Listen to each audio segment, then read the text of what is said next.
Ju njohim me edicionin informativ të lajmeve. Kjo është Radio 7. Izraeli sulmoi pas mesnate centralet bërthamore në Iran. Objektivat të goditën në 8 qytete të ndryshme përfshirë dhe kryeqytetin Teheran.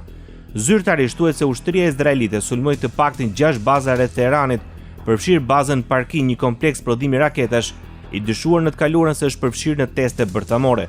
Avionët luftarak izraelit goditën dhe centralin bërthamor Natanz në jug të Teheranit, si dhe disa pozicione ushtarake të vendosura në periferi të kryeqytetit.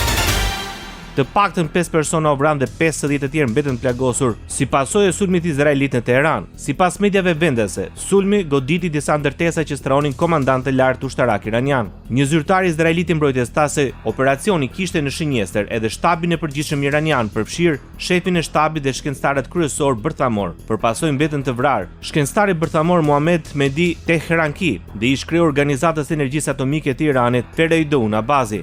Mes të vrarëve është dhe komandanti Gardës Revolucionare, Hossein Salami.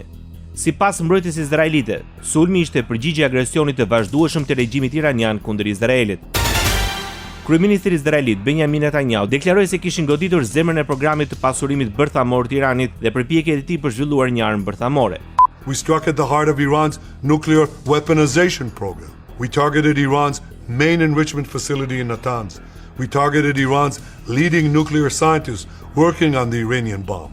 Sipas shefit të qeverisë izraelite, sulmi kishte në shënjestër impjantin kryesor të pasurimit të Iranit në Natanz, si dhe shkencëtarët kryesor bërthamor iranian të përfshirë në zhvillimin e bombës dhe thelbin e programit të raketeve balistike të vendit. Ne do të vazhdojmë për ditë të tëra për aq kohë sa duhet.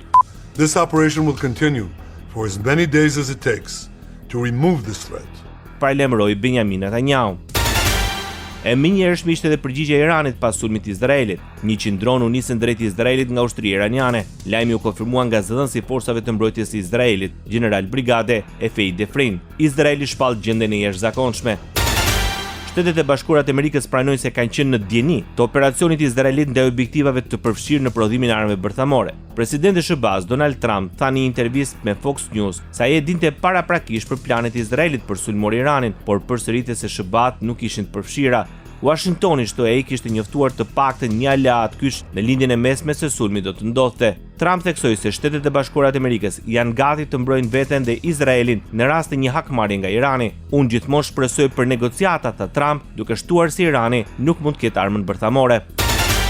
Sekretari amerikan i shtetit deklaroi se SBA nuk është angazhuar në sulmet kundër Iranit. Sipas Marco Rubios, përparësia kryesore është të mbrojmë forcat amerikane në rajon. Izraeli na ka komunikuar se beson që ky veprim është i nevojshëm për mbrojtjen e tij, tha sekretari amerikan i shtetit Marco Rubio. Ndoqët lajmet shkurt në Radio 7, zëri pozitiv i qytetit.